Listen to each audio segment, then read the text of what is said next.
Good afternoon, Pats fans, and welcome inside the Brandt Center as tonight the Regina Pats begin a three-game homestand as they host the Prince Albert Raiders. My name is Dante DeCarria, and he's Drew Posty, and the Pats are coming off a 4-2 loss on Saturday to the hands of the Swift Current Broncos inside the Innovation Plex.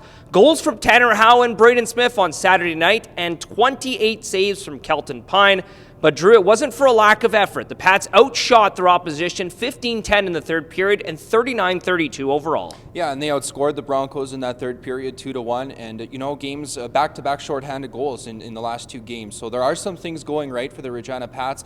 Sometimes you outplay your opponent and you just don't get the bounces that you need. But you got to keep that effort up because eventually the bounces will come. And, maybe that's what the Pats need right now. It's funny, you beat a team 8-0. You don't expect a losing streak to follow, but that's hockey, and sometimes that happens. Yeah, and the last time the Regina Pats were on home ice, it was a 10-5 loss to the Medicine Hat Tigers, so you got to think you'd like the response because the Pats didn't fold the tent on Saturday. I do like the response personally coming back. I know that they fought hard. Yes, they did lose again. They've lost now 5 straight games, but to lose a game 10-5 and then come back the next night and to work as hard as they did has to be a positive to take away. Yeah, it absolutely does. And, you don't want to always take the moral victories, but sometimes you have to. And it's a Pats team that's very well aware of their schedule. 3 in a row at home and then 10 of the next 11 on the road. So I'd expect them to up the intensity, in these 3 home games, want to get some points before they play a ton of road hockey. They're very well aware of that schedule. Yeah, absolutely. Tanner Howe now has goals in 3 consecutive games coming into tonight's action.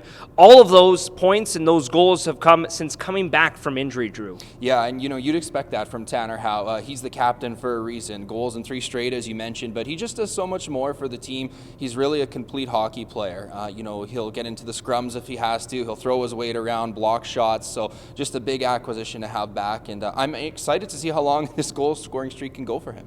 The last time the Regina Pats took on the Prince Albert Raiders was last Wednesday inside the Brandt Center. The Pats fell 5-1 thanks to a pretty good goaltending performance from Max Hildebrand. The Raiders are now sitting currently 1 point back of the Regina Pats in the Eastern Conference standings, currently tied for 10th. The Pats are in 9th. The Pats are 5-9-1 this season. The Prince Albert Raiders are 4-8-2, Drew. Yeah, and you talk about that 5-1 loss a week or so ago, and Max Hildebrand was great for the Prince Albert Raiders that night. He's a well-known goalie in the Western Hockey League, and he showed it that night. And, I think the Pats are going to want to get a lot of traffic in front of him if he plays and get lots of shots on goal.